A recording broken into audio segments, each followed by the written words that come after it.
this is Magnum Pi of Initiative Zero, and I'm here again with Dark Templar, Vahilo, and Teku, and Golgotha. And we are Initiative Zero. And thanks for joining us for the Second City Chronicle, yet another episode of this story, Mice and Men. When we last left, it was pretty rattling for Elliot and Christopher, and they ran off to go to Vinny's garage, where Elliot knows Vinny would probably be. Grayson was calling in a stolen car, which really wasn't stolen. Vinny did eventually go back home to lock up the book in his safe. So what we're going to do is we're going to reconvene here. We're going to say that Elliot and Vinny and Christopher are together at Vinny's garage. Yeah, that's where we'll start things off. It'll be later in the evening. The sun will have already set. It's pretty cold out now. Yeah, there they you guys are just you're just taking off your coats and are kind of settling down after you walked all the way to Vinny's place. You're pretty cold. And action. Is it late enough that the night crew trucks would have already kind of come in, loaded up, and gone out? Or am I going to have to worry about Freddy T engaging with Elliot? We can say that happened after. They're already gone. These guys show up after the crew leaves. Yeah. Yeah, all the trucks are out and all that kind of stuff. Yeah. Perfect. All right.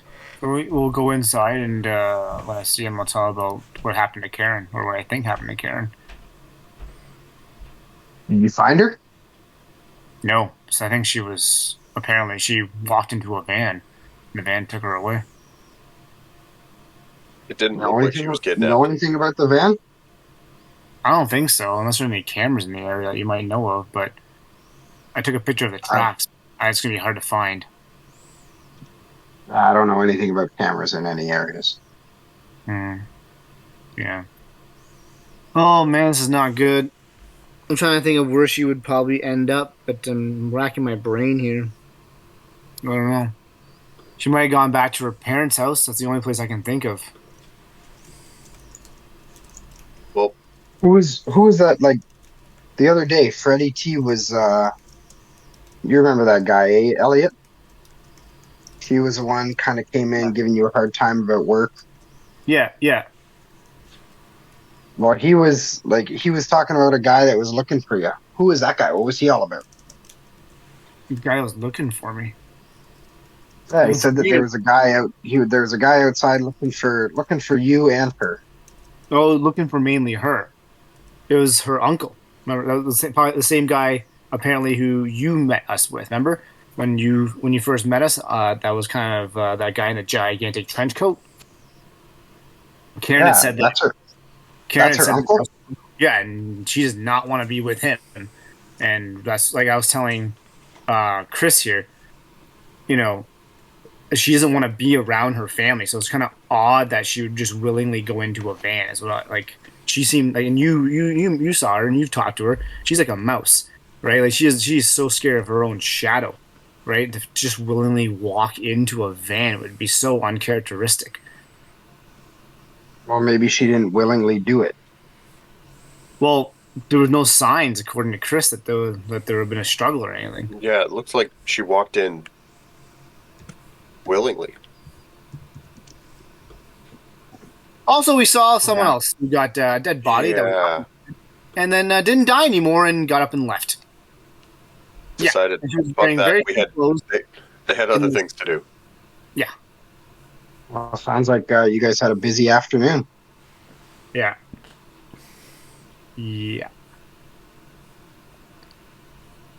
All right, and what about this book, Elliot? You were talking about this book. Yeah. So who was that looking for? And I want to turn to Christopher and just say, do you know him? So, my only introduction to him was under the name Mason. And that he was representing the Harold Washington Library. Oh, okay. I mean, as far as his actual affiliation with it, I'm now questioning that, but... Do you know anybody at that library? Like, are you a librarian? I am, but not at that library. So, no, I won't. Do you guys talk to each other? Not in a way that would really be overly helpful. I mean, I might be able to pull some files down the road, but in this moment, no. All right. So where do we go from here? I mean, I took the book and I locked it up. I threw it in my safe. Nobody's getting into that sort of thing. That's good. That's safe. Probably for the best, yeah. I mean, so at this point... Oh, sorry. What? At this point, we're worried about Karen, but I don't know how to really proceed from here. I mean, Elliot, you'd probably have the best idea as to how to proceed. Like I said, I think she probably would be at her house, the one place she doesn't want to go. But if she willingly did it, I don't know, maybe we can go check it out. Maybe she's there. Maybe she had a change of heart. Maybe she was coerced. Maybe, it could be a whole bunch of things, right? I'm just obviously just spitballing here, guys. But yeah. I mean, again, you guys have met him previously.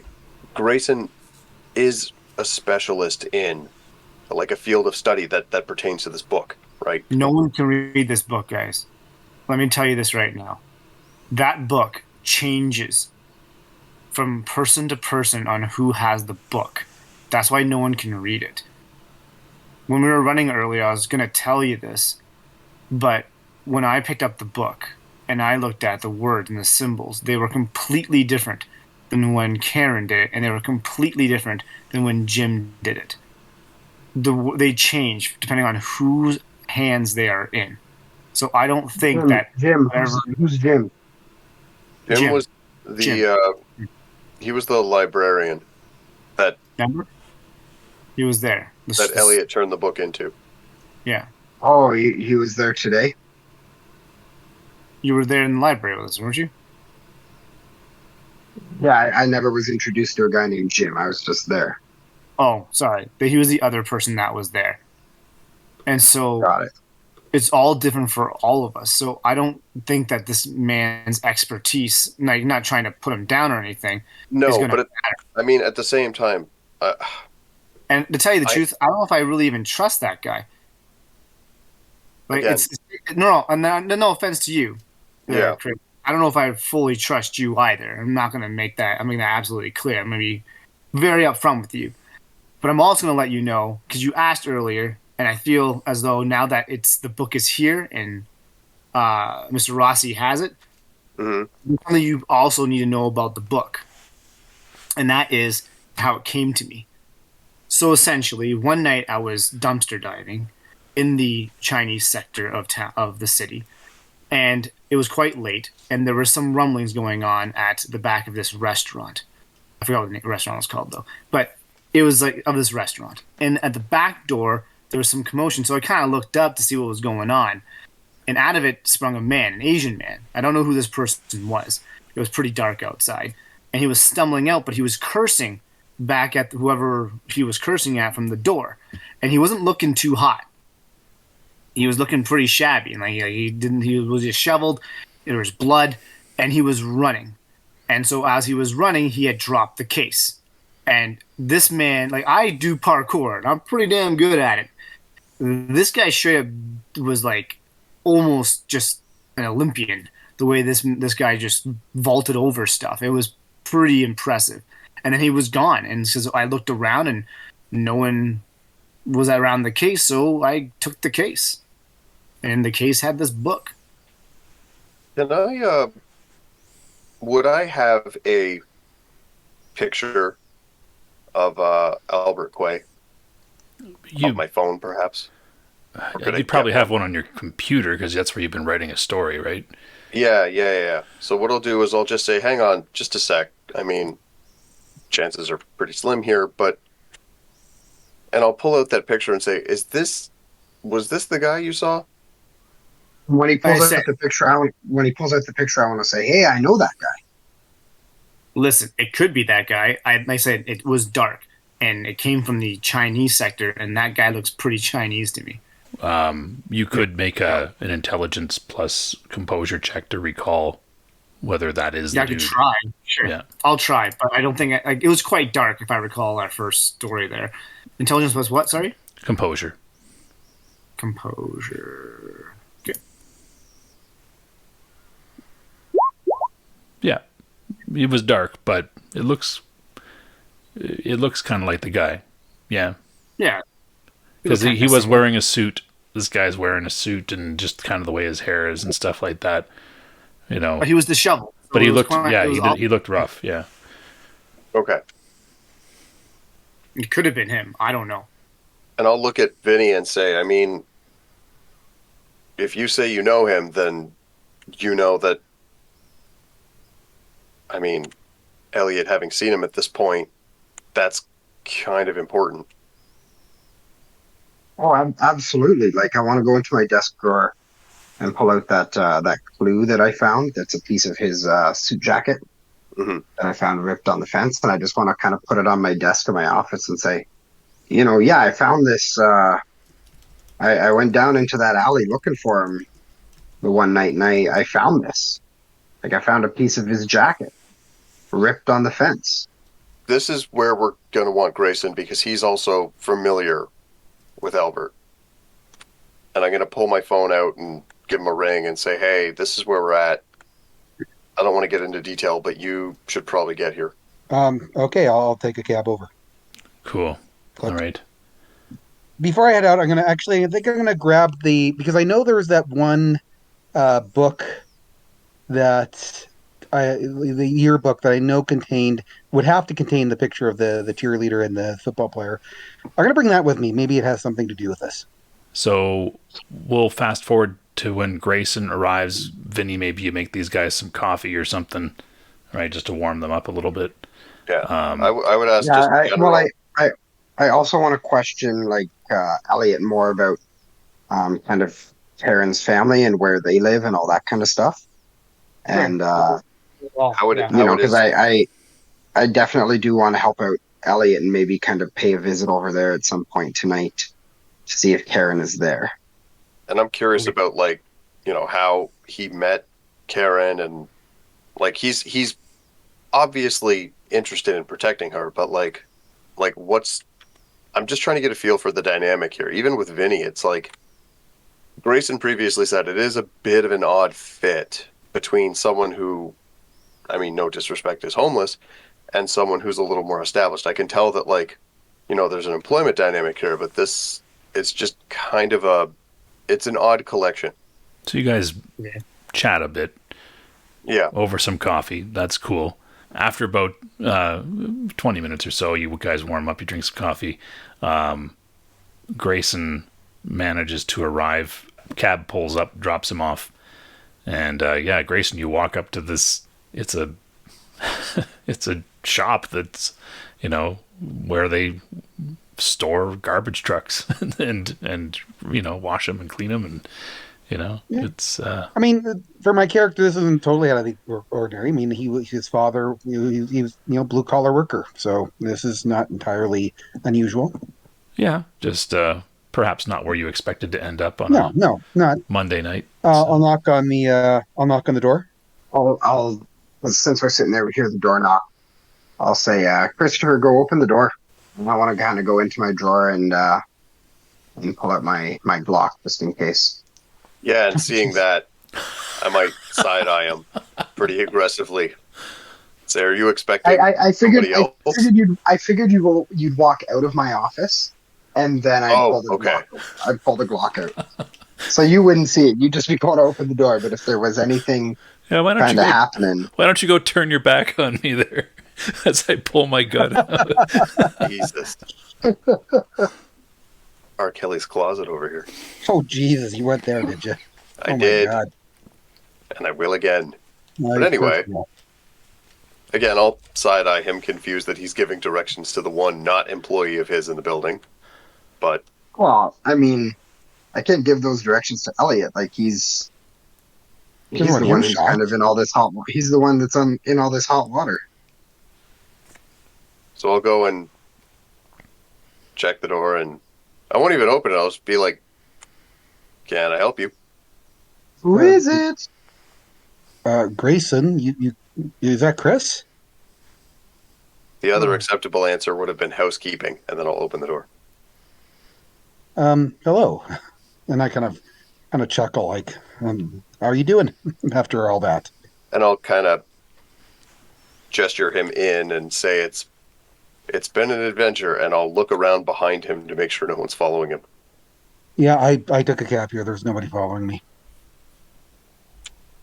That is what someone who is being followed would say. Fair point. And presumably not seeing anyone, I'll kind of. So why are we? So would your character have told me that that this is where Minnie and Elliot would be, or just to say meet me here?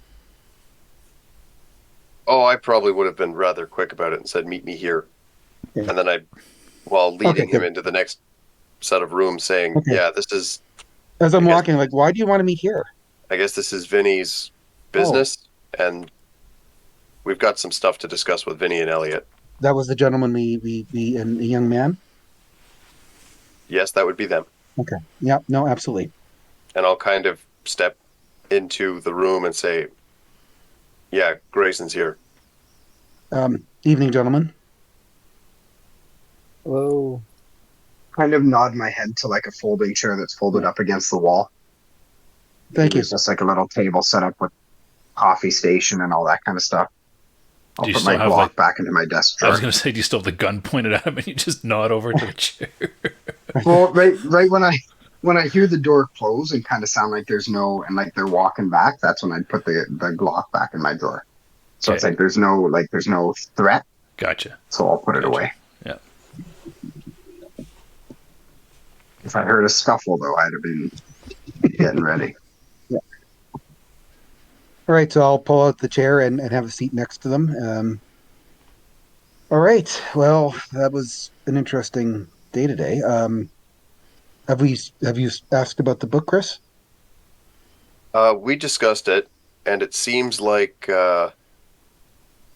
Elliot might have found it because it was left by, and I'll turn the screen of my laptop. And I'll look kind of both shocked and surprised, like, Albert? Be like, apparently. But when he says Albert, I just want to say, so how do you know Albert? I'm a very good friend of his fiance. We're both colleagues at the university. And I want to turn to Chris as well, and I want to say, and you never said how you know Albert. He and I have met a couple of times. I'm writing a piece on him. A piece of what? Literature, the kind of thing you would see in a newspaper with any luck. Right. Do I look like I fucking read?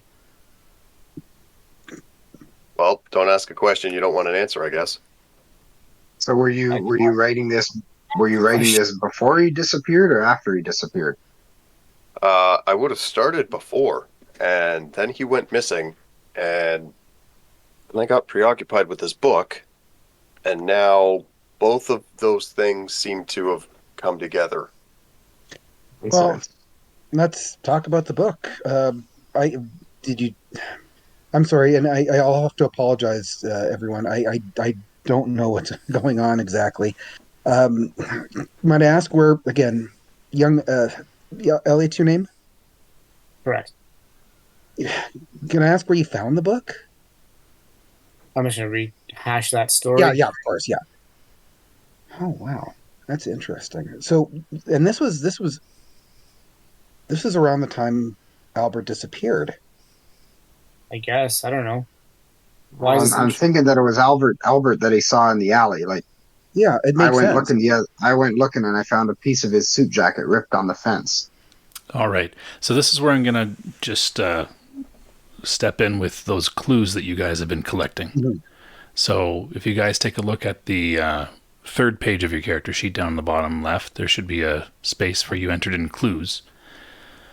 Let's just talk about the clues that you actually have. Yeah, so mine is a piece of cloth, the inside lining of his jacket, with blood on it that was caught in the chain link fence that Albert jumped. Okay. So it said that one was 2 elements, and then I have another bullet just saying an incomplete clue that Albert jumped over the fence. All right. So incomplete clue that Albert jumped a fence. So you have one with 2 elements. Okay.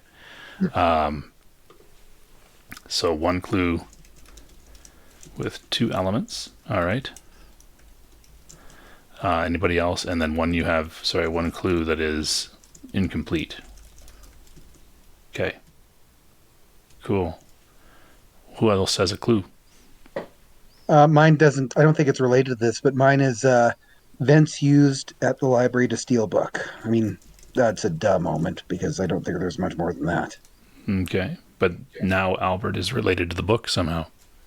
Yeah.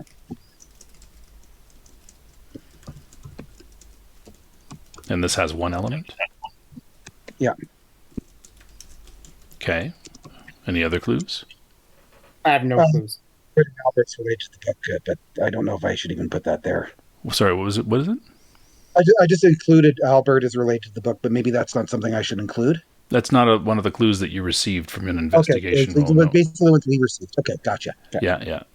How about Christopher? I've also got the vents at the library and the missing book located at the UIC at the daily library.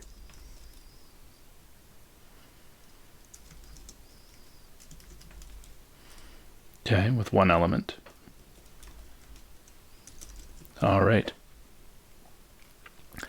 So you've got 3 clues with a total of 4 elements. And here's how it kind of works. So you've got somebody rolling something. I don't believe I rolled for anybody. Oh, sorry. Oh, no. There we go. All good. So that's kind of our summary of the clues here. And to uncover the truth, you need to achieve the right number of clues and then spend the right number of elements. And I'm going to tell you, you need 1 more clue.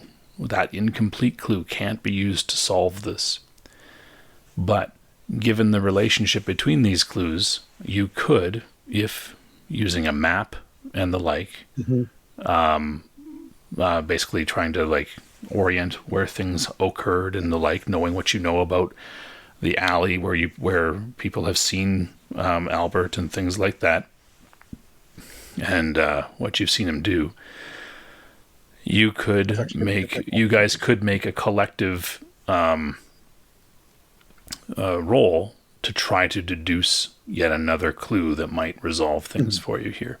Now, what you can do is you can use a clue. That incomplete clue can be used to give a +1 to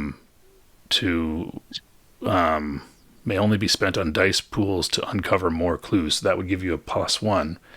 Likewise, if you happen to be a specialist of some sort, you might be able to unlock other things and the like. But I would suggest this would be some sort of investigation roll whereby you guys collectively pool your resources to try to deduce that last clue as you bring all of these things together. I do have a decent investigation stat. Is it intelligence investigation? It would be intelligence, yeah. Yeah, I think I've got the highest intelligence, and my investigation's 2. Oh, okay, you've got it then. So I have intelligence 2, investigation 2, and I'm specialized in crime scenes. How about Elliot? What do you got? I have... Oh, that thing is... Investigation. I have 1 investigation. All right. And 1 intelligence. So you got 2 dice. So who's going to be your primary investigator here? I think it should probably be me. Okay. Cool. Okay. All right. Of course, the librarian would say that. Well, I'm a professor. Or the professor. Well, just because I've got the highest dice pool. 5? 6. I got nothing. Yeah. So Elliot won't be adding any bonus dice. And Vinny, what's your total dice? So 2 in intelligence, 2 in investigation, but a specialty in crime scenes. So that gives you one more, so 5 dice. Yeah. So Grayson will still have more. Christopher will add 1.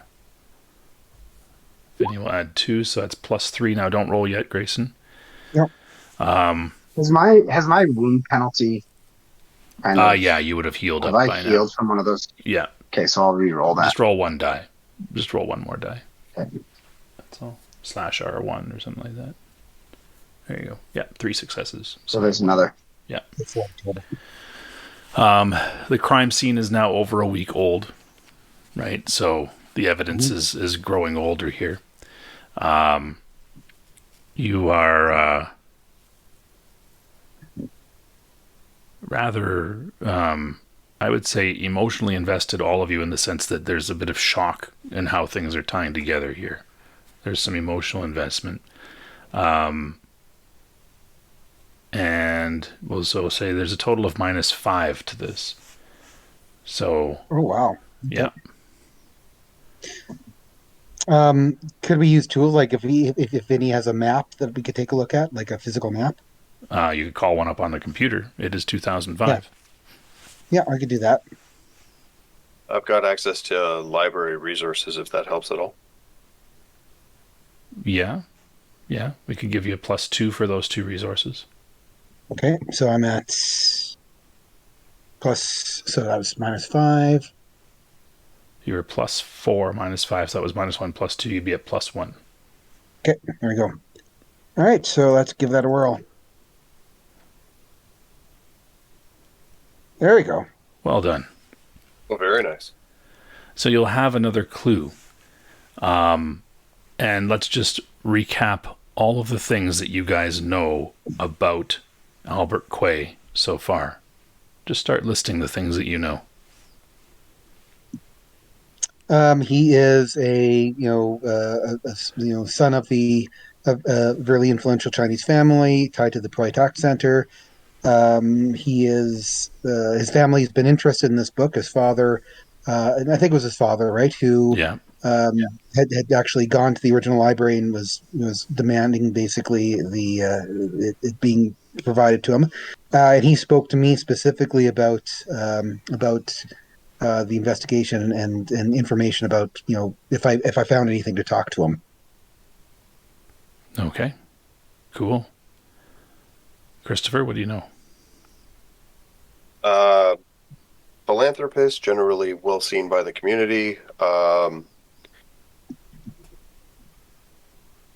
A sort of mixed bag as far as social circles. I haven't exactly locked that down just yet. I'm just trying to weed out what I know versus what Grayson already submitted. I don't know that I know a ton more than that. That's cool.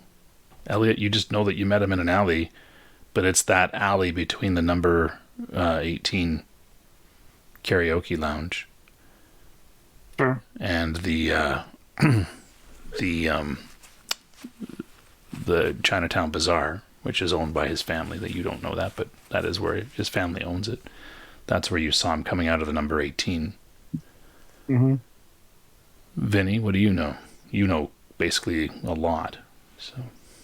Yeah, so a lot of the same stuff that the other guys kind of talked about, where it's, he's, philanthropist, all this kind of stuff in his community. I think I was kind of down by the Pui Tak Center to talk to, who was the other guy?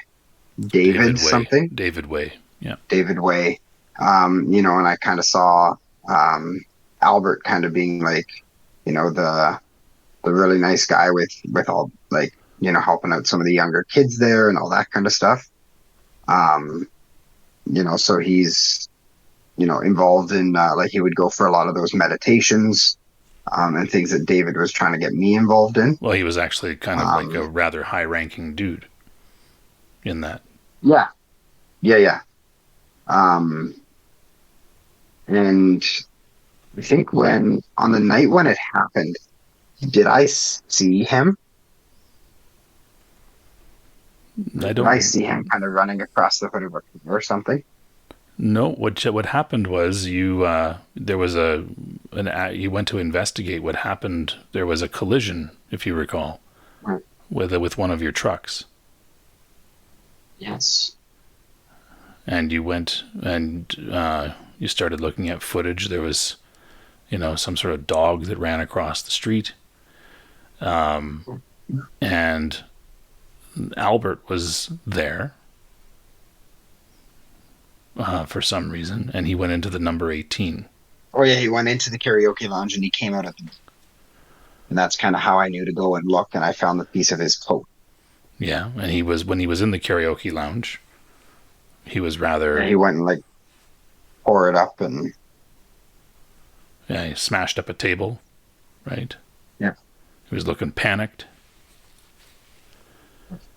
And then when you were in the alleyway as well, at some later time...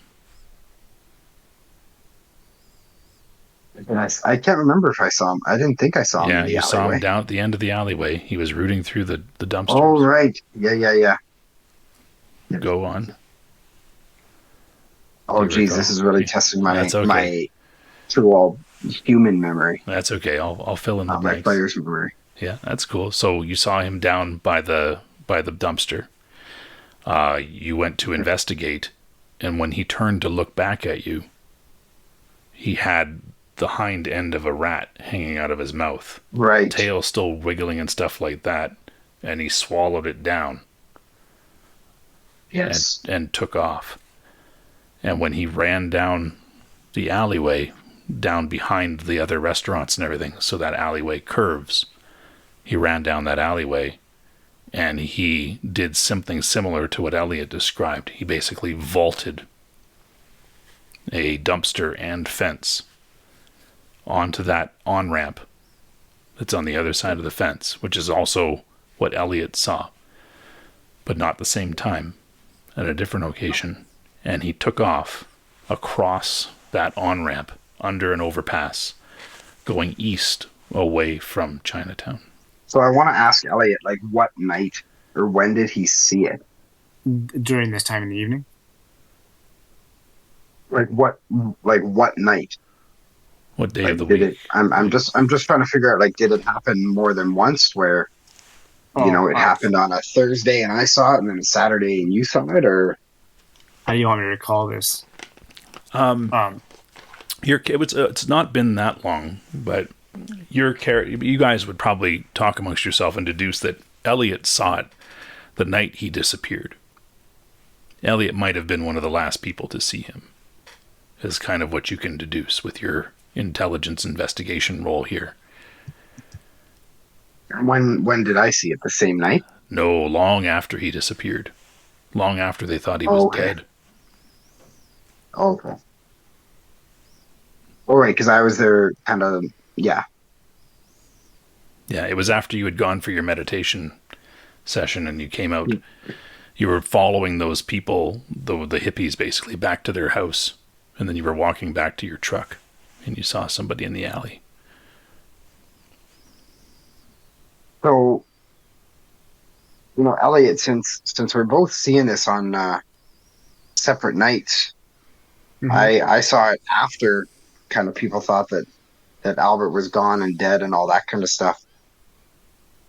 Do you think it's something that happens like as a weekly occurrence or something like that? What do you think? I haven't been back to that area since I got the briefcase. So I don't know.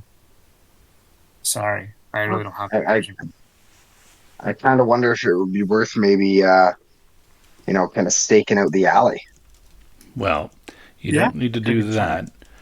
You got one more clue with one element from the successful roll that Grayson made there, which gives you enough clues and enough elements that you can solve the mystery here. So essentially by expending those clues, you do end up solving what's going on here. Essentially, something happened to Albert Kuei that night. He had the book. Who wanted the book was, his father wanted to make sure he had the book. That book was stolen from the library. Who would you think stole that book from the library? Christopher might be able to make this conclusion. That's it, the librarian, wouldn't it? Or not the librarian, the custodian, wouldn't it be? Maybe. Well, see, drawing the inference, I mean, the custodian had a mental break. I don't know that he's really involved here. But if Albert Kuei's father was pushing, he might be one of the people to look at as far as being a suspect. Alternatively, Albert himself, acting under the orders of his father, also makes a reasonable suspect. Mm-hmm. However, the custodian did know that the book was missing when Grayson first talked to him. He did. Yeah. So what you start to piece together, somehow that book got into the hands of Albert Kuei from the library, possibly through these holes in reality. And he ends up bringing that back with him to the Chinatown Bazaar. And something happened to him that led him to basically kind of go berserk almost and charge into the number 18 with the briefcase, panicking, smashing things up, head back down into the alley where Elliot was digging through a dumpster, saw him come out injured, vault over the dumpster, catching his coat on the fence, which is where Vinny found it. Elliot grabbed the briefcase with the book, and Albert ran off to the east. Sometime later, he was back in that alley, digging around, eating a live rat. When he saw Vinny was spooked, ran off, jumped over, and ran off to the east again. And when you look at your map, what you can see is to the east of Chinatown is a bit of an industrial area near the big convention center in Chicago, the McCormick Center, where they have like the Democratic Convention and stuff like that. But in and around there is some rather older industrial. It's an older industrial place that has some buildings that are kind of boarded up, slated for demolition as part of a sort of rejuvenation of that area and things like that. And plenty of places to kind of hide out if you're a person that's, well, trying to hide. And that's what you can deduce about just what happened to Albert and where you might find him.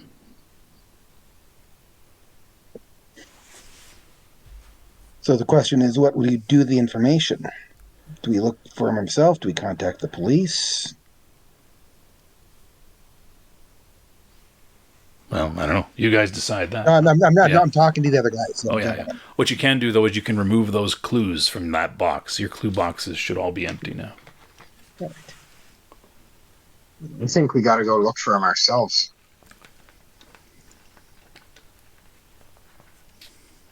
For Albert? Yeah. Guys, I don't know if I have the time. I want to find Karen. Well, perhaps this. Unless you think these two things are connected, I don't see them being connected to Karen at the moment. I'm really worried about her. Well, that's true. I agree with you. I mean, you know, if it's this book is pulling everybody together or splitting everybody apart, who knows? But, you know, if there was, for whatever reason, that somebody thought that maybe Karen had the book. I don't think that's the case. With the woman that I saw earlier, I'm going to point to that Chris and I saw. She had nothing to do with that book. She wanted her, just her.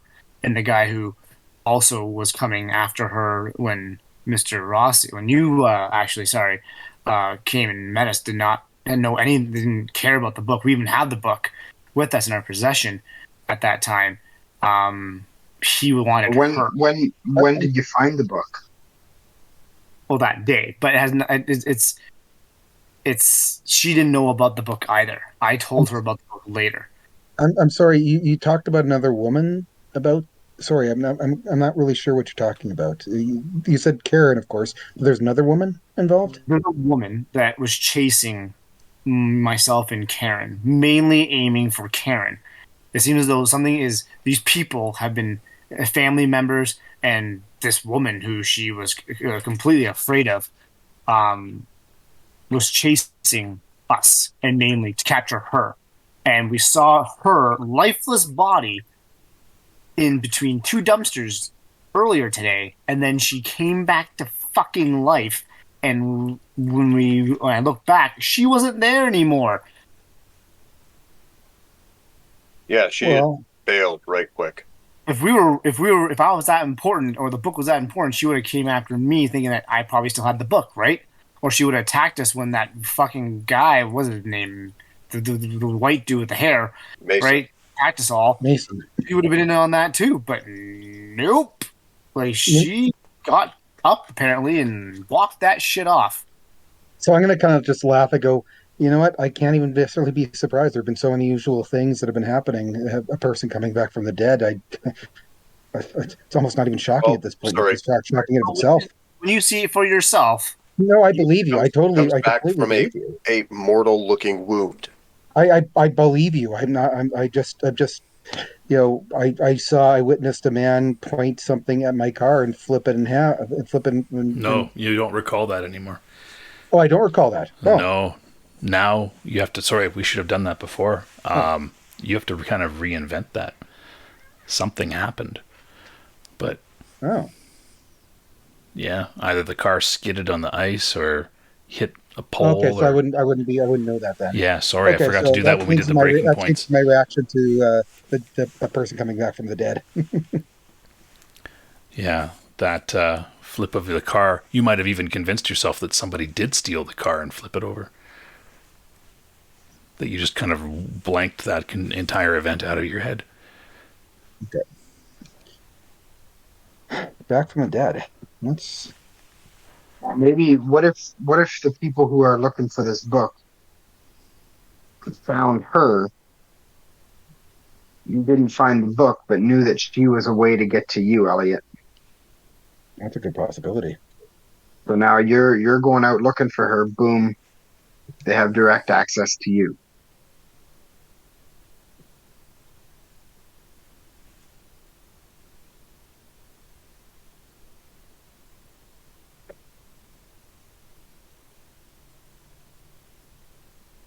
Like I'm just wanting to keep you safe here, and I think whatever we do, we should do as a group. But if they think that she's a way to get to you, they're not going to harm her. And at this point, I have to kind of perk up a bit and say, no disrespect at all here, but I don't understand how you two fit together, Vinny and Elliot. I need a job. He came to me. He saw someone coming after us, and he stopped the car to run away from one of those guys I was talking about who wanted to get Karen. The woman? You were running away from a woman, Vinny? No, it was some man. Karen said it was her uncle. Oh, okay. I think abusive, all that kind of stuff. So you're a good Samaritan who just plays things on the heavy-handed side of things, it seems. Well, I assumed he was his father or something. You could say exactly that. I'm a good Samaritan. I want to say with a little bit of sarcasm. Yeah. Oh, I'd actually assumed he was your father, so okay, fair enough. No, we don't look alike. Well, I mean... So then just to be clear, your horse in this race is Elliot's safety over, say, the book in its specific location. Well, we can kind of put it this way. Yeah, Elliot's somebody that's working for me. I want him to be safe. At the same time, I don't want any police or any negative attention around my shop. So I figure if I stay involved in whatever's going on here, then I can make sure that doesn't happen. Oh, that makes sense. So then me being forthcoming with the fact that there is a standing police investigation, but being equally forthcoming in the fact that nothing about this has been reported should help Nothing put your about it mind. has been. Well, I'm going to Nothing turn to about them it and has said, been well, tied to me.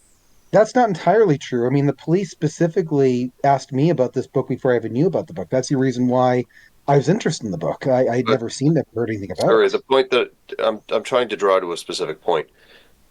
Any involvement you may have thus far has not been reported.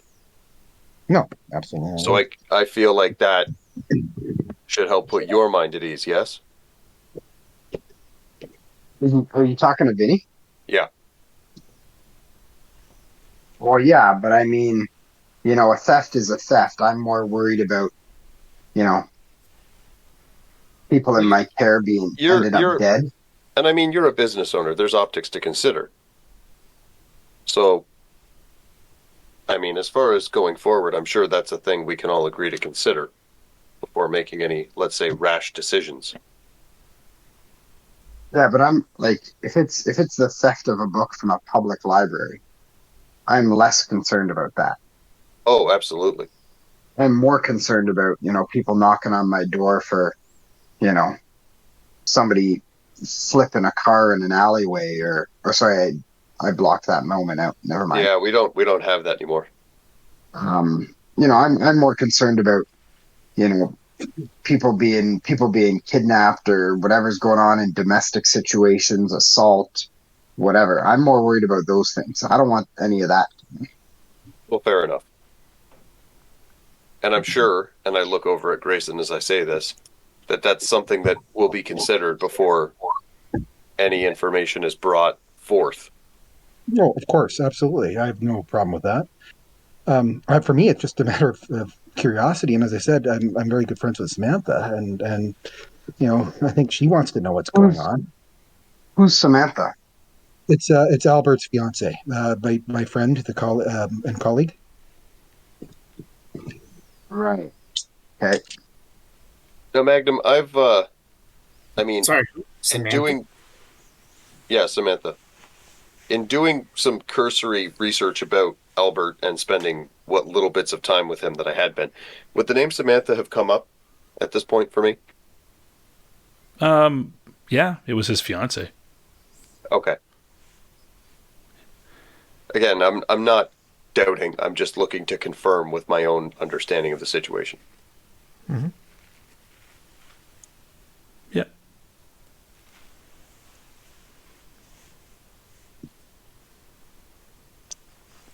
Well, I mean, yeah, that's I have no concerns about that, and certainly you could be assured of my discretion.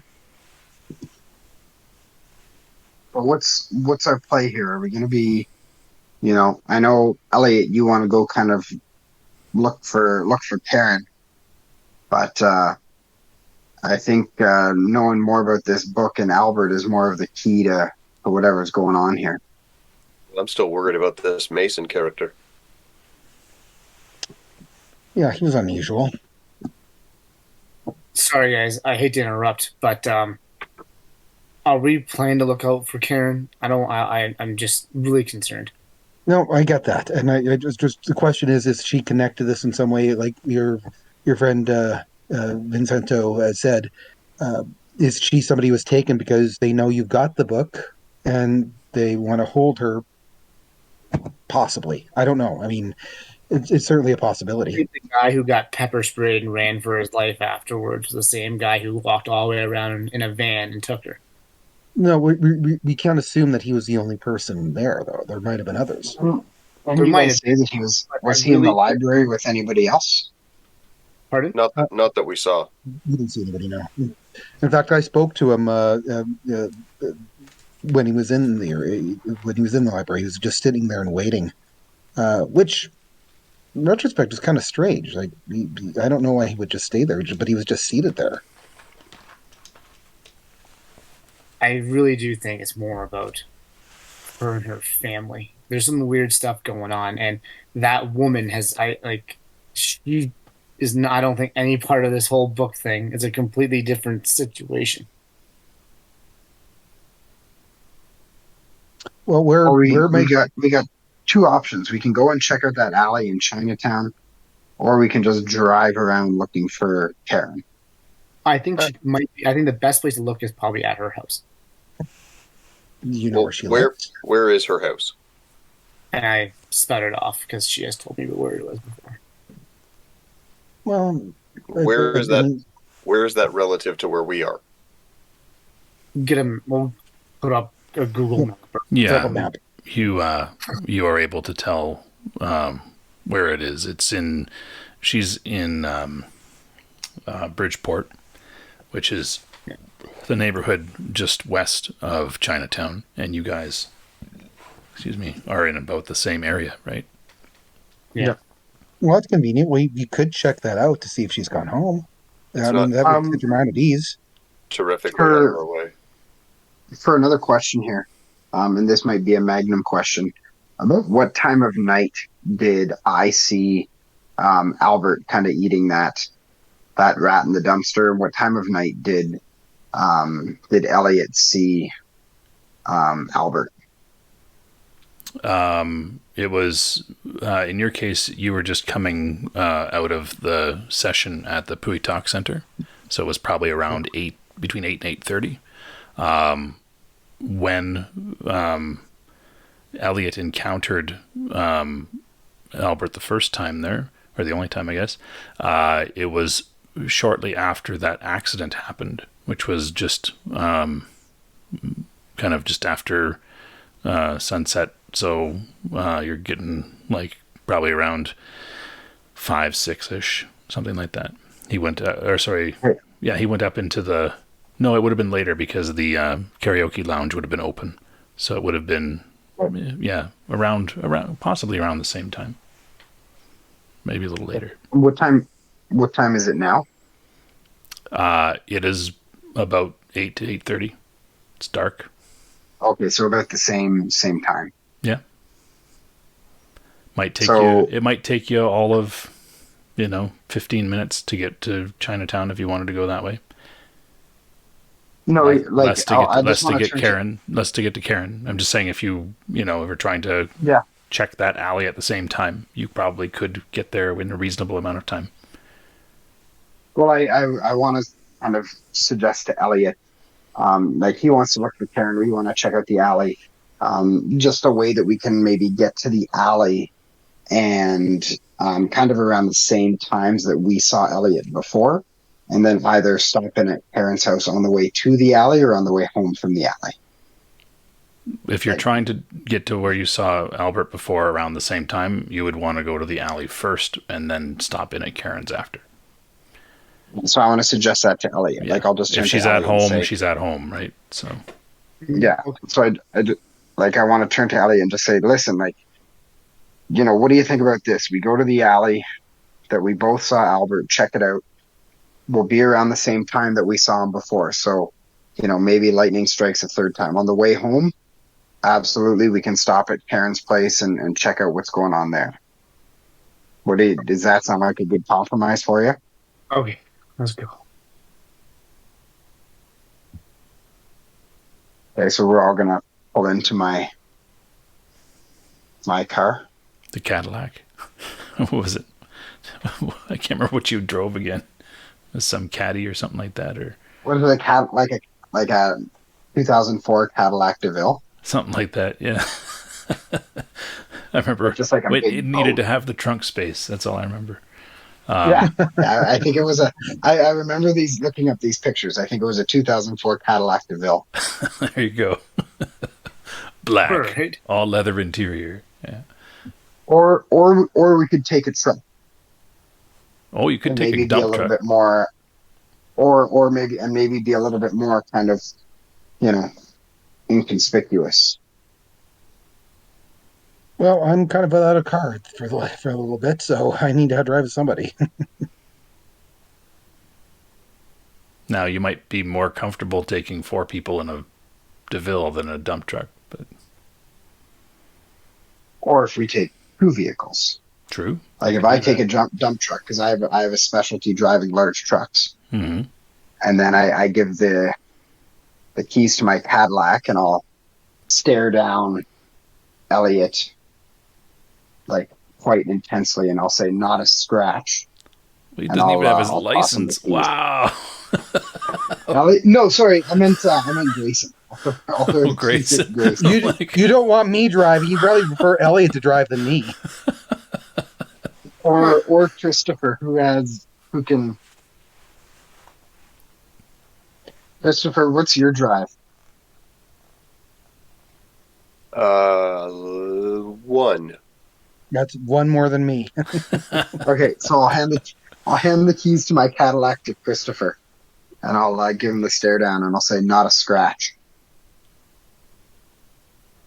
And I'll just kind of look at the keys and look at him and ask if he's ever seen the movie Ferris Bueller's Day Off, and then start wandering out of the space. Okay, you guys convene on the alley. Before we go, can I go back into my drawer and get my Glock and make sure that Christopher actually sees it this time? Sure. Cool. And I'll just mumble very quietly, "Legitimate businessman," and then again. Awesome. So you guys... Christopher, you had stepped away. But just to kind of clarify, I'm giving you the keys to my 2004 Cadillac DeVille, and basically saying you take that with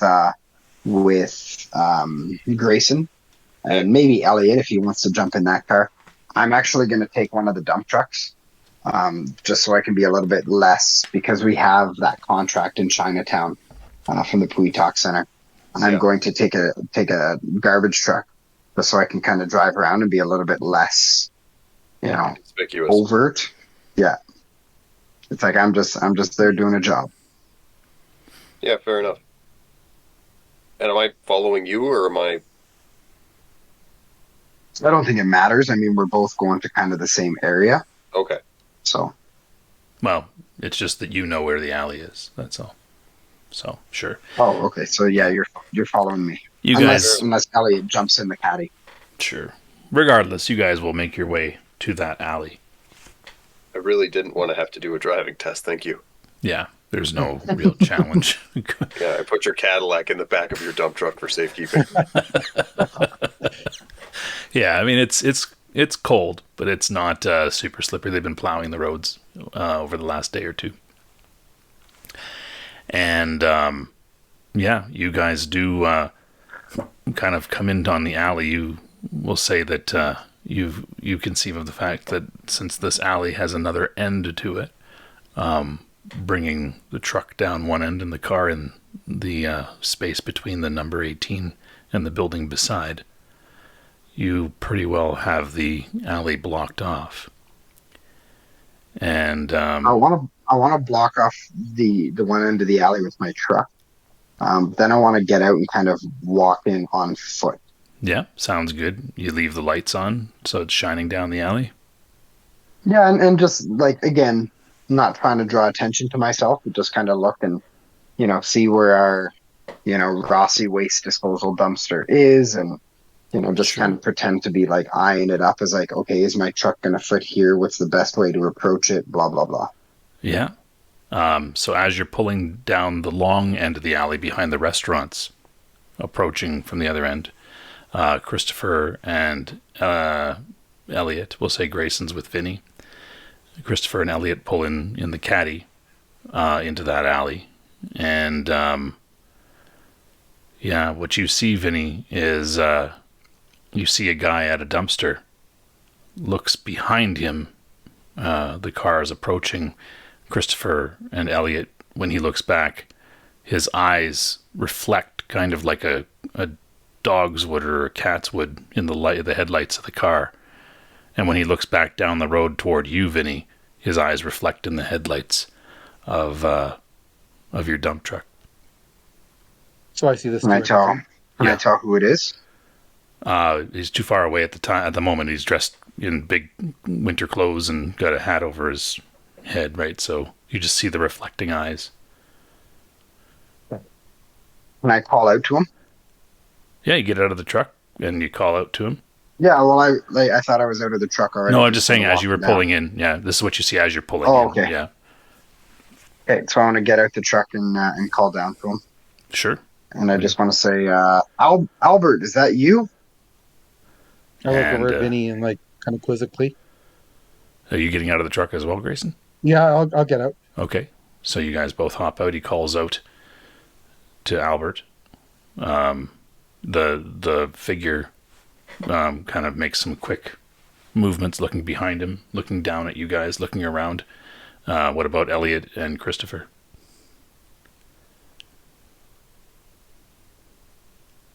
So, I mean, dump truck comes to a stop, right? You don't see it. Dump trucks down, like the way the alley works, it's kind of a bit of a curve. So it's like this. And dump truck is here. Caddy is here. And do we see what...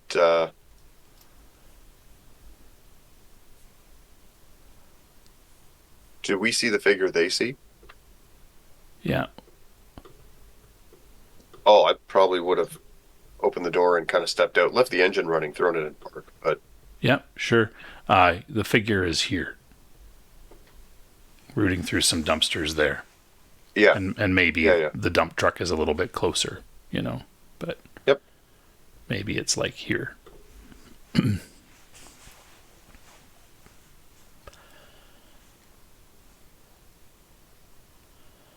Yeah, I would have said to Elliot,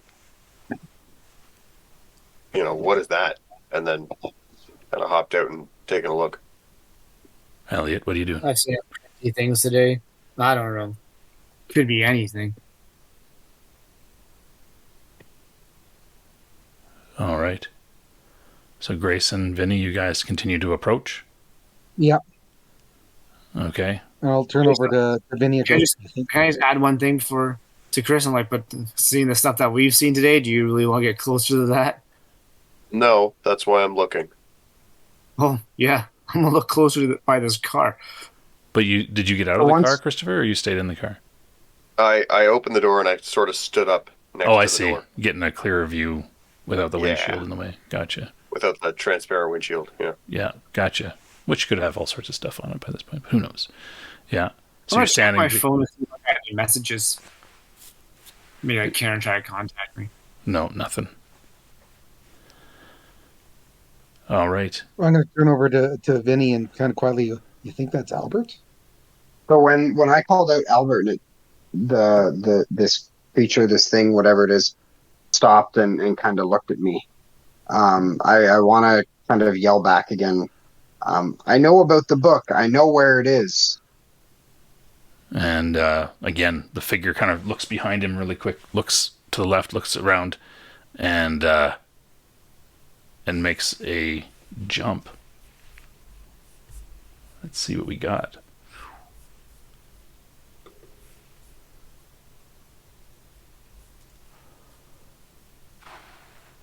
What's he got? All right.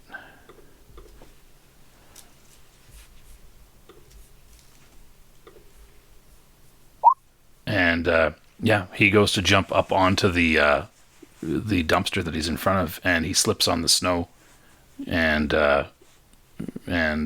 slides basically off. He doesn't like injure himself or anything like that, but he slides off the dumpster, like he slips and lands back on his feet, almost acrobatically. Like you'd figure he would have fallen onto his back, but he lands on his feet, and he looks around rather nervously again.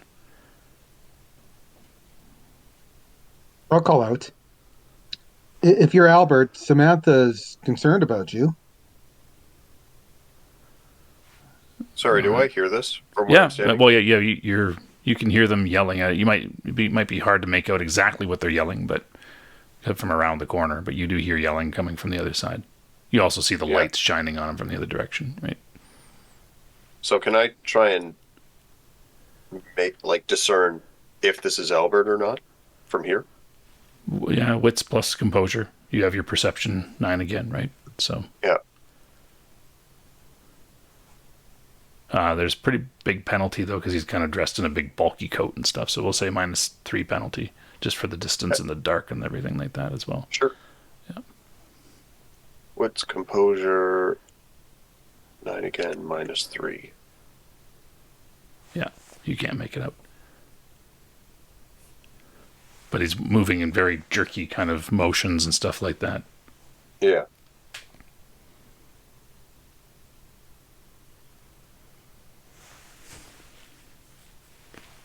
But when further action needed. When he fell, yeah, how quick did he get up? He didn't actually fall on his back like it looked like he would have, but he landed on his feet. So he kind of like did a twist or something. Yeah, he did kind of a twist in the air and landed on his feet. Didn't do like a somersault over, like backflip or anything like that. Like, it was literally just kind of like if you tossed a cat into the air, it would kind of twist itself and land on its feet, sort of thing. So when he kind of turned to make that move to jump onto the dumpster and jump over it and all that kind of stuff. Yeah. I think I would have tried to take a couple like quick steps closer to him. Yeah, sure. You bridge the gap to a little kind bit of there. seize that. But then once he kind of stops, like I would have stopped too. Do Chris and I see this? Just curious. Yeah, you don't see past the corner here, right? But you did see him flip and land on his feet. You didn't see And I'm going to be like... Vinny move closer. I'm immediately going to be like, that's not normal, Chris. No. Get out of here. That ain't normal. Yeah, I'm going to hop back into the car. Okay. Yeah. Turn on the fucking car. Oh, he left it running. Yeah, I never turned it off. Yeah. Can we just like hit the horn a couple of times or something? Like, that's not cool. You can just reach over and hit the horn, Elliot. Yeah, I'm going to reach over and hit the fucking horn. Why would you? Oh. Okay, cool. So that actually complicates... Why would I? Like, Elliot, why would I? Like, really? Yeah, but listen, that complicates things, doesn't it? Oh, it my does. God. I'm so fucking spooked. Give me that shit. Give me that fucking card. Where is it? The fucking card. Yes! That's why I would do it. That's exactly why I would do it. There you go. Yes! All right. So much better. And yeah, that spooks him. He's going to... Yes. Yeah, oh, he totally... He jumps when you hit the horn like that. Vinny, you're inching closer to him, and he spins. And this is where when you look at him, and he spins really fast and leaps back. He clears the dumpster and actually lands on the top of the chain link fence, standing on it, which is slippery, narrow, snow, and he's standing on the fence, looking back at the four of you, flipping between the two sets of two, the car and the two guys out on foot.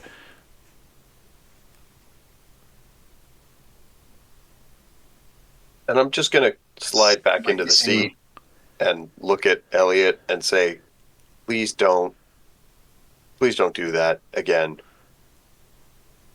And Did then you just see what I saw? And you're not disturbed by that? I am but that's a thing that we have to deal with now because of the horn. If we didn't have the horn, this wouldn't be a thing. By the way, his eyes are... Or are you going to drive, man? This is not like a time to have a discussion. I'm already throwing it in reverse.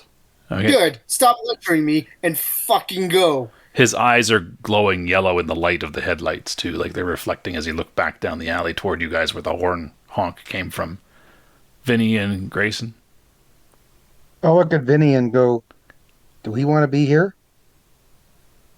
I want to kind of run back into the garbage truck. Okay, you guys turn and run. Follow. Yep.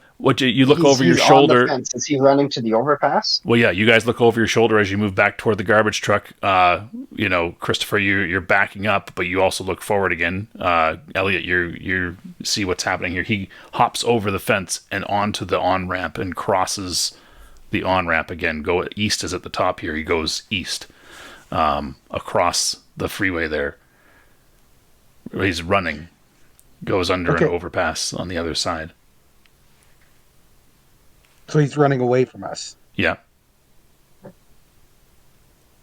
Okay, I'm gonna stop. Well, I mean, we can't get the truck out to go chase him, and I'm assuming No, we he's can't. running We can't. so We can't do fast. that. Well, anyways. you can, like, if you take the vehicle around this way, there's a main road over here that intersects up here with that on-ramp where it dumps out, and you could follow along the road. He's basically running under an overpass on the other side that would head east. Your cars are faster than him. Your truck is faster than him. You could follow him if you wanted to. You don't have to, but you could follow him. It's not that he got away. He's just on the other side. Mr. Austin, I want to follow him. Yeah, let's follow him. Cool. I am throw this garbage truck into high gear and give her. All right. So basically, Christopher and Elliot, you've backed the caddy out onto the main street there. There's traffic, not that much, given the time of, well, actually it would only be about 8:30. So there's traffic that you back out into. And the dump truck comes around the corner there, and starts heading out your way. Just ripping it. Just ripping it. Yeah, you hit a few of the cans on the way and such, but it will pull out ahead of you and make its way around the corner.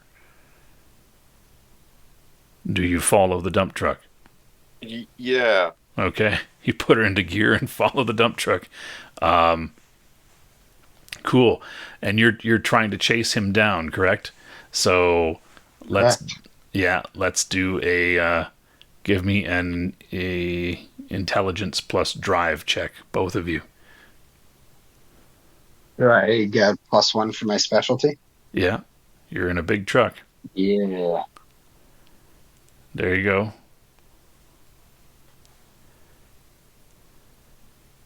Christopher, intelligence plus drive. Yeah. Sorry, I'm just trying to. That's all good. Okay, good.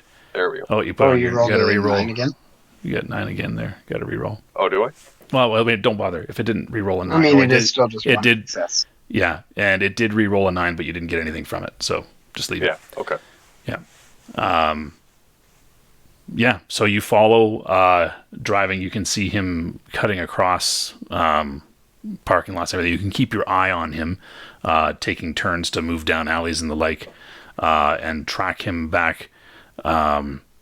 You're down a pretty empty street, just west of the McCormick Center, about 7 or 8 blocks east of Chinatown, and he ducks down an alley where there's a fire escape up the side of a building that goes about 4 stories.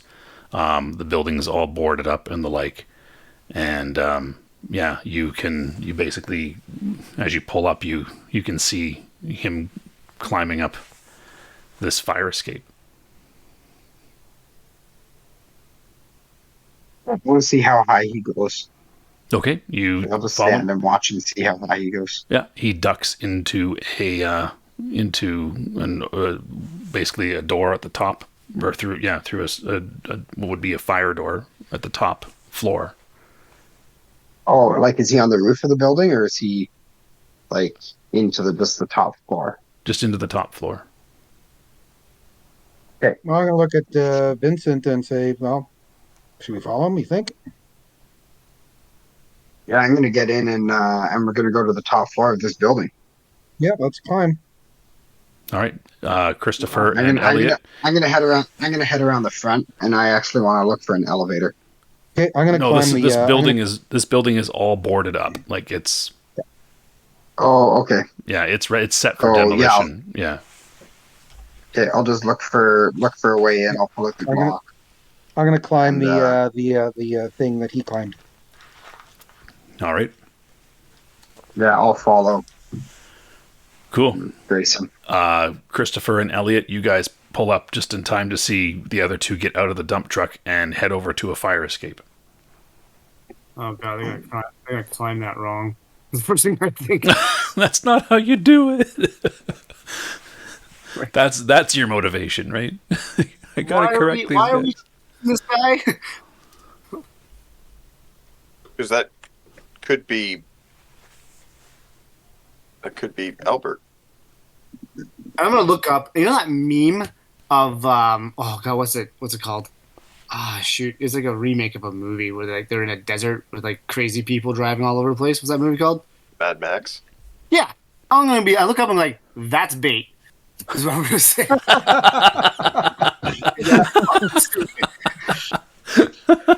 I'm gonna say you may not be wrong, but do you want to let them go find out by themselves? Yes. Yes, I do. Do you want to die? You know how cold it is outside? It's icy up there. You're gonna climb up there? Like, what are you, stupid? Like, really, think about that for a second. You're the smart one, the badge, right? Well, this is something... Listen, I'm not the one climbing up the side of the building. This is something we should probably talk to them about before they really get started. But look at them. They're already going.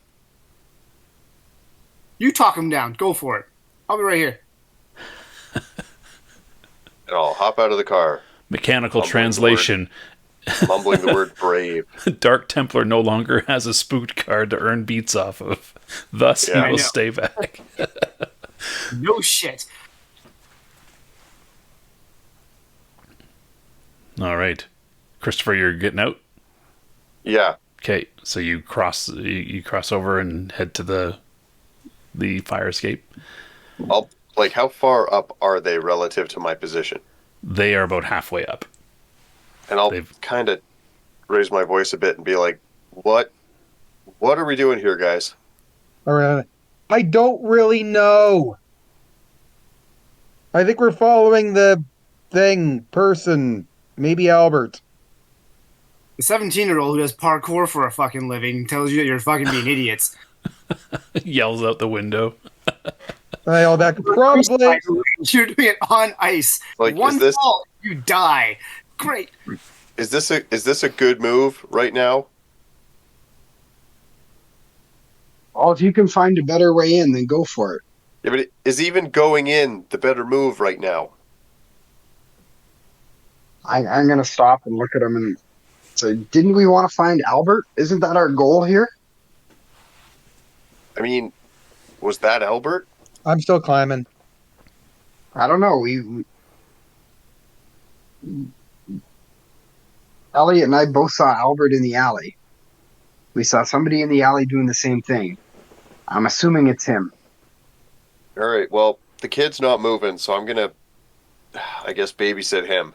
Well, I mean, Vinny, when you encountered him in the alley, you looked him in the face and saw Albert Kuei, right? Okay. But like that, the first time you encountered him, I know you can't remember very well, but the first time your character encountered him, you saw Albert Kuei, So I'll just say, yeah, it's Albert. I know it's Albert. All right, well, that's fine. It's just, I don't want to leave the kid alone. Well, I don't know, take the keys. Leave him there. He can't do much. I'm not worried about your Cadillac. I'm worried about... Grayson pushes past Vinny as he's leaning over the side. I was in the front. Yeah, I was already in front anyways. Oh, you were in the front? Yeah, he was already in front. Yeah. Oh, sorry. Then you make your way up another floor, or up another 2 flights of clang, clang, my clang, curiosity, clang, clang. My fear is not as strong as my curiosity at this point. And yet you are shaken. Well, I'm very shaken, but yet I'm pushing through. Yeah. Are you relying on a vice or a virtue here? Perseverance. Which is? Sorry. That's not my vice. It's my... Virtue? Virtue. What's your willpower? My willpower is currently nothing. I have nothing. No. What's your max? 5. There you go. You got 5 willpower back. Woohoo! Now I'm a Viking. Cool. All right, Vinny, Christopher, you continue to converse from 2 stories up? I mean, I'm really not interested in climbing. That's cool. The whole thing seems like a really bad plan. With Grayson getting his willpower back, was that vice or virtue? Virtue. So would that also be mine with resolute? I don't know. Describe to me what you meant by Like resolute again. Well, it's just kind of like, I have, something that I want to do, and I'm just going to kind of go and achieve that. Right. Okay. So it's like, I have a purpose. So going into the alley, my purpose was to look for Albert. Okay, So I see find him. Albert. Like, it's not perseverance, it's purposefulness, but same thing. Yeah. Okay. You feel that you've got a purpose. Yeah. Yeah. Okay. So it's like I see him. Like if I didn't see him at all in the alley, I would have been like, okay, well, let's try something else. But I see him, so it's like I have to make contact with him. Sure. What's your willpower, Max? When it's full, it's 6. But I still have 1 on the board. Yep. Now you got full.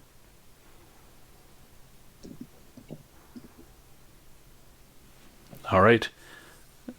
There you are, Christopher. You're at the bottom of the fire escape. Yeah, I can't justifiably leave a kid by himself. Yeah. In this sort of a situation, much as I would like to go and Cool. probably fall off the fire escape and die. No, it's got rails. It's slippery, but it's got rails. Elliot, you're still in the car. You can see Grayson stopping and yelling up at the guys further up. Grayson going all the way to the top. Vinny, you continue to ascend. Investment for this. I'm still going up. Yeah, I don't even know this guy. No, it makes total sense that you're waiting in the car. It's fucking dangerous what they're doing, and I know that what he was currently doing was not normal. So I'm like, I'm good. This is fucked up. Nope, that makes total sense. Good. Yeah, Grayson, you get to the top first, and through the door is the dark remains of what might have been an office floor at some point. The walls are torn out. There's bits of construction matter on the floor. Some leftover stuff, graffiti as far as you can see, but it's kind of dark in here. Do I have a lighter? You have a phone. Smoke, so I'll use my phone. Yep. So go in by phone light. There you go. You flip the phone open. Did phones in 2005 have much light, though? No, just what came off the phone. Like if you held it close to something, you could probably see, but... Oh, like the screen light. Yeah, because they didn't have... It wasn't until the iPhone that they had like a built-in light, right? So not even that, but they weren't even very luminous. I don't mind Nokia, and it was like I think they had a light, but it was like solely for a flash on a camera, and it wasn't the same range that a current flashlight on a phone has. No, I had a flip phone that you had a light setting, and it would just make the screen really bright. So okay, that too. Yeah, in 2005, I don't know, man. That's stretching how I think I'm not really giving him any reduction in penalty from this. No, that's what I just would do. I get the most light I could possibly get. Yeah, mechanically, if he wanted to try to read something, he could hold it up and read it, but I'm not giving him a perception, any sort of reduction in perception penalty. No, I didn't expect that. Yeah. That's fine. Also, I just want to add, are you going to play it as though if we perma die, we're going to make new characters? Because I just want to see what kind of Professor Golgi's going to make after this. You're already counting my death? Holy shit! We've been doing it. I feel like we're about to do a high-low.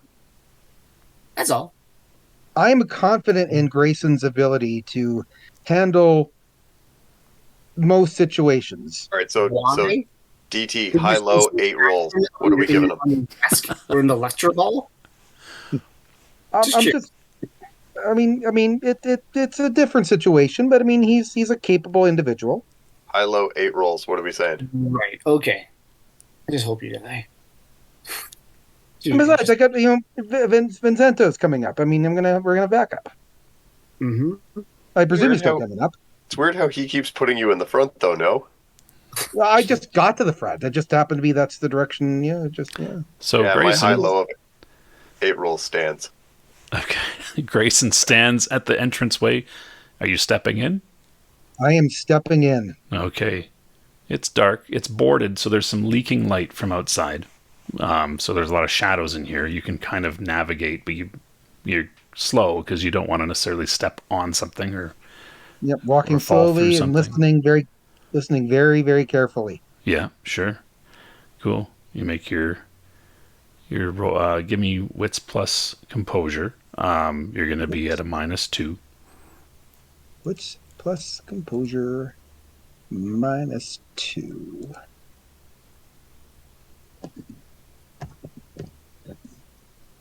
And boom. Nope. Yeah. So you just crunch your way along, whatever's on the floor here. And, and you also hear the clang, clang, clang of Vinny coming up the fire escape still. And, you make your way into the room. Vinny, you end up at a doorway. You can see a light coming from a figure inside that looks kind of Grayson-ish. Okay. I'm gonna pull out my Glock and just kind of walk in and be like, Vinny or Grayson, is that you? Yeah, I'm over here. Okay, where's Albert? Do you see him? Do you see where he went? I don't see anything. Like almost literally nothing. You don't happen to have a flashlight, do you? Well, I can just kind of make the screen bright on my phone. Yeah, that's what I'm doing. That doesn't put out much light, does it? If only there's a company that later put out a phone that would have its own flashlight, maybe internet and And would sponsor us later. Yeah. We should buy stock in this thing too. Well, it's 2005.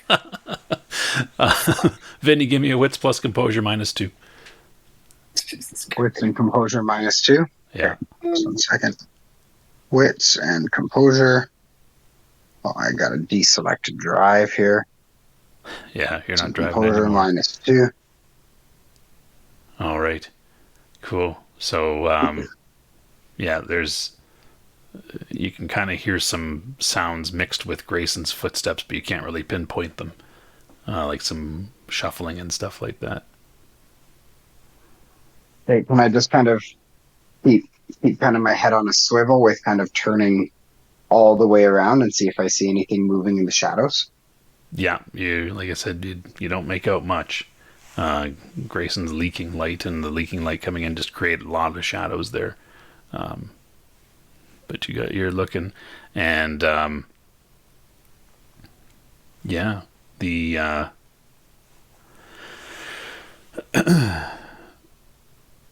suddenly out of the shadows leaps a figure, and let's see, Grayson, do you want high or low on this one? Hi. Oh wow! Yeah, there. That's you. Cool, and it's a.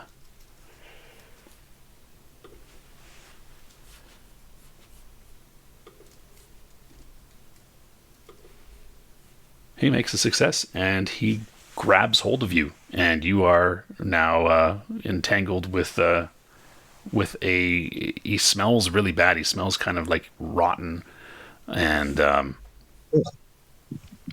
he's got kind of a tattered coat, flaps over his ears from his hat, one of those kind of hats there. But the guy that's got you, you put your light up just enough, and you can see what looks to be kind of a decaying face of Albert Kuei, and his teeth are gnashed at you, and he looks like he's going to bite you. That's a surprise round. He has you in a grapple. Now we need to roll initiative. Well, that sucks. Because it's a grapple. Yeah, you guys are going to do well. Yeah, so we'll see you guys. Sorry, I gotta click on my character. Shoot. Oh, I got a good one too. That's okay. You know what? Don't re-roll. I'm just gonna. No, I gotta. No, I can do that. no. You're good.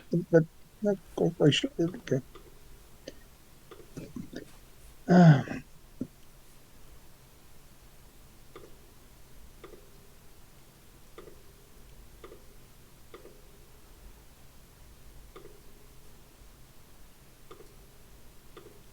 Grayson rolled a 10.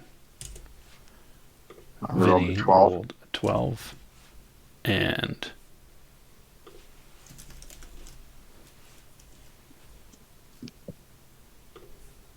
Albert got, what did I roll there? A 9. So Albert has a 14. Well, that's not good.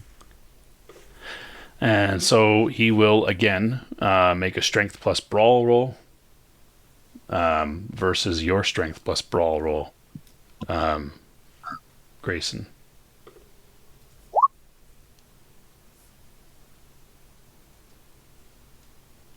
What was that for? Strength plus brawl. This is the grapple. And Grayson needs to make a strength plus brawl roll. Okay, so strength plus brawl. Yeah.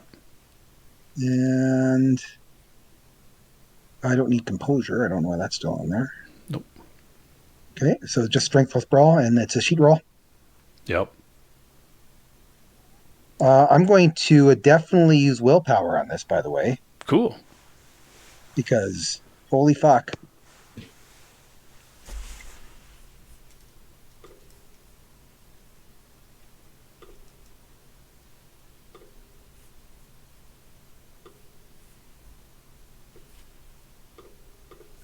And 2 successes. So you have control, and you can choose one of the maneuvers of break free, control a weapon, damage, disarm, drop prone, hold, restrain, or take cover. But fucking breaking free. Okay, you are free. You push off of him, and that brings us to Vinny. Jesus Christ. So I want to lift my gun and kind of walk closer, and just kind of shout out like, Albert, let him go, Albert. Well, no, but he's already let him go. Like, he's pushed off of him. Oh, okay. So he's kind of on his own. Yeah, like they're stepping away. Like they could re-engage, but they're like Grayson got the upper hand and pushed Albert off of him, so he took a couple steps back. But they're both shadowy. Like the only thing you're working by is the leaking light through the boarded up windows and stuff, and Grayson's phone.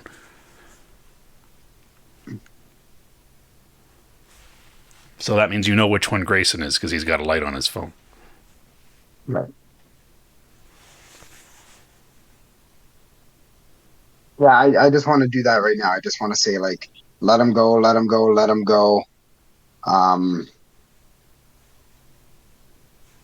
Actually, since they pushed away, can I try shooting him? Yeah, for sure. You're going to be at the same -2 for... Okay.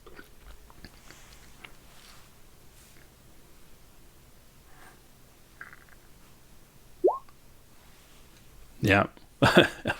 You guys, you hear, like, there's a gunshot, first of all, Grayson, in your general... Oh. No. Oh, sorry, yeah, are you that much of a penalty? Firearms. Yeah. It said weapon penalty -1. Yeah, your wounds should probably be healed up by now, too. It's been a few hours, right? So, but yeah, your weapon penalty...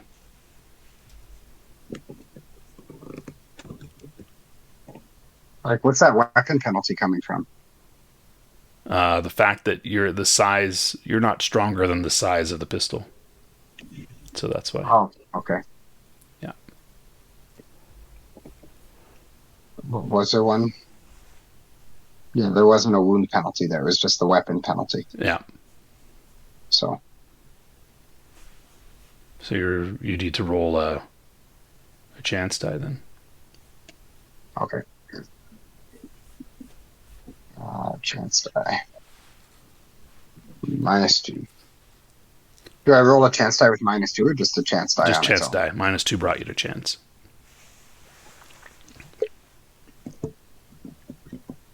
Okay, where are you, chance die? Top right. There we go. Nope, nothing. Yeah. Oh, a 2. Yeah, it misses, and Grayson, you hear a shot go off right there, and you guys hear a gunshot too outside. Yeah, when I hear this gunshot, I'm gonna be like, "Oh shit, we should really get out of here before the cops get here," because that's a loud gunshot. And Christopher, you're at the base of the fire escape still. But can I move over to the wheel now? You can, if you want to. Yeah, you can move over. Yeah, I'll go over to the wheel. I'm like, You're not getting in. I'm gonna drive away, just so you know. You haven't even given me a chance to respond because mine was going to be some snarky like, if only we could have seen something like this happening, and then start heading back toward the car. Yeah, you start jogging back. Yeah, Albert's turn. He's going to lunge the chat at Grayson again. 5 rolls left. What's your defense, Grayson? What's your defense? Why doesn't he just run away? He's being shot at. My defense is 4. 4. Okay, so he will just get a chance now that you can defend yourself. And he leaps at you, but you shove him back again. Vinny. So, like, even the gunshot didn't chase him away. No, he looks like he's like when he gets close, when he lunges at Grayson with the light, Grayson kind of shines it in his face and pushes him back, and you can see him just kind of gnashing his teeth and trying to bite at Grayson. I'm going to take another shot, and I'm going to spend willpower this time. Okay, cool. So -2, and then my +1. Right? Well, you get grand total will be, you're just going to do a regular roll, -2 +1, yeah. So you'll have +1 to your modifiers total, yeah. Yeah. Nope. Again, just, Grayson, you're being shot at almost there. Yeah, I know. Dark. I'm backing the fuck up. Like, I'm going to, moving the fuck away from it as quickly as possible. Okay, like back out to the fire escape, or yeah. Okay, yeah. So you run back in that direction. There is light coming through. It's not bright, but it's coming through that doorway, so you can make your way back there. Yeah. And I'll be on. We need to get away from that thing. Yep. Give me a stamina plus athletics check. Actually, because of the debris, make it a dexterity plus athletics check to get there. Okay, and I'm going to use willpower in this as well because. Okay. Stamina plus dexterity. Dexterity and athletics. Dexterity plus athletics. And don't forget to drag your willpower out if you've used it. Yeah. Okay, and I'll take strength. Also for Vahilo, make sure that you've dragged your willpower out. Oh yeah. And just by the tilts there. Yeah. Okay, and this is 3. Oops, right over here.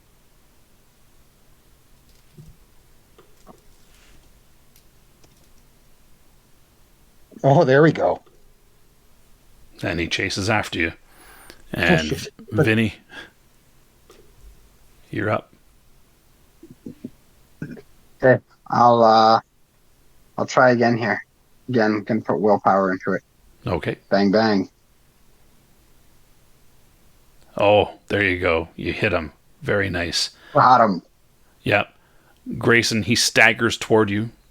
Being hit, staggering toward you. You're standing out, just out the doorway.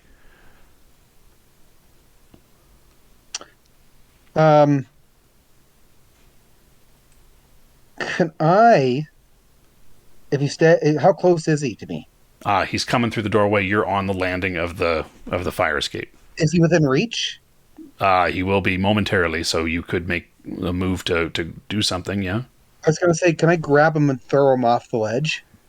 You might not even need to do that. You might just need to get out of his way if you just do it with a successful roll. Okay, then I'll do that, and, and when he's passing me, I'll give him a nudge. Sure. Give me I'll say this is a dex plus brawl. Okay, and I'm going to use willpower in this because I want to make sure this freaky thing's away from me. Yeah. So dex plus brawl. Security plus brawl. That is not where I'm as good, but I will still do that. Okay, brawl. Dexterity plus brawl plus 3.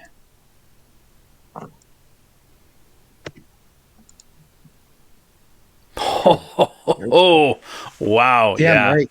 Yeah, you totally just step out of the way, put your foot there, put your hand over the back of him, and he tries to grab at you as he goes over the bar. Actually, this is so old and damaged, when he hits the bar, the fire escape kind of rips out of the wall a bit, but he dumps over the bar. Christopher, you said you were running back. Yep.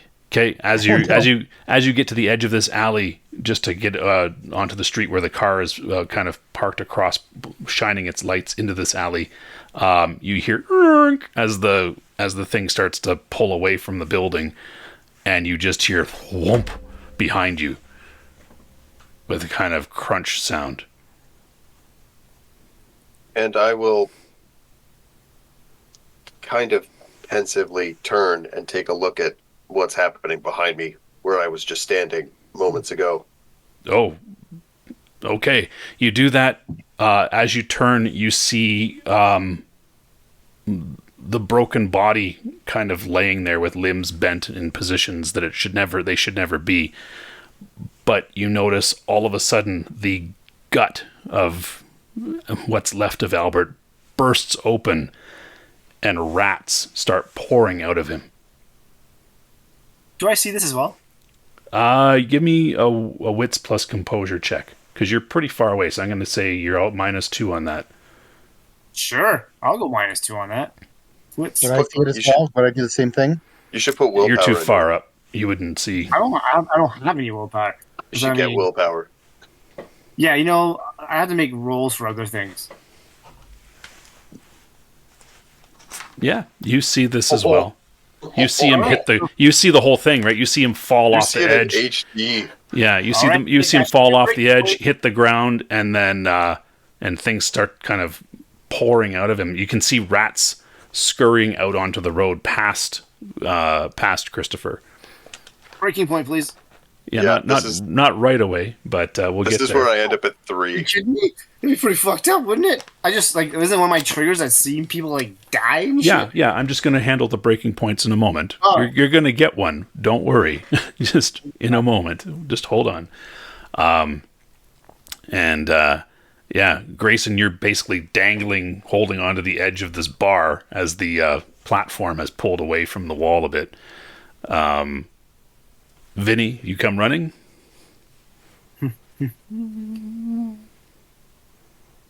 Yeah, I'm running down that fire escape on the outside, or getting down as fast as I can to where he landed. So you leap the gap there, causing the fire escape top to teeter a little bit as you two make your way down. Grace and I, assuming you're going down. Oh yes. Yeah. Okay. Going down as well. I was going down, I'm looking at Vincent and Vinny and go, what the hell did we just see? When you guys get to the bottom, you I guess Christopher, you used your spooked there to turn around and look. Yeah. Instead of run away like you were going to. Okay. Yeah, I feel like that would be that makes appropriate sense. Use of the thing. Yeah, sure. And the dead body rising up, that might have triggered your fugue. Same with Elliot, I think. Oh, yeah. Let me just see here. The player rolls resolve plus composure. If you fail the roll, I control your character. Cool. So both of you give me resolve plus composure checks as the other two make their way down. Yeah. Would that also affect my madness? It might. We'll see what happens here. Sorry, I'm going to use my shaken to fail that. Cool. You can do that. Yeah. So how do we click our cards again? I can't remember how to click on the card and hit Z. Okay, Zed. That's right. Shaken's due to witnessing a super. Yeah, that will work. There's another beat for you, and then your fugue. Did you make the roll? Yeah. No. Yep, I made it. Oh, you failed it. You said. So I control your character, and you made the roll, which means you still control your character. And the madness.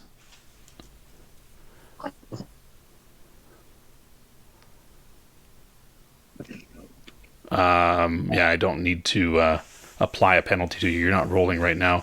When the two of you get to the bottom, Christopher is just sitting over by a body, just rocking. He's not really he's not really doing much. Elliot, are you staying in the car, Elliot? Or maybe hitting the locks, or are you getting out when you see Christopher go down? What are you doing?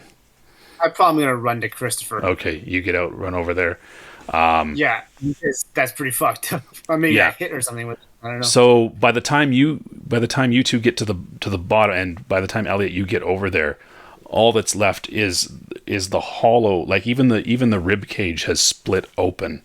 There is nothing left inside. The guts are gone. There's no internal organs, and all over the alley floor are a bunch of little bloody paw prints heading in all sorts of different directions.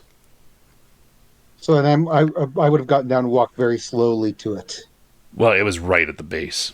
Like but it's just moving slowly, like just in kind of not catatonic, but obviously, but just kind of in a bit of shock as to what just happened. Yeah. I look at the face. Sorry, I need to hear Grayson first. I was going to say the face is that of Kuei, but decomposed. Yeah. Yeah, the hat has fallen off on his way down, and it's clearly what looks like a rotting version of Albert Kuei's face. It's even got like chunks missing from it and things like that. Sorry, now Vinny. So just as I'm kind of approaching after Grayson, I just want to say to Christopher, like, what the fuck happened here?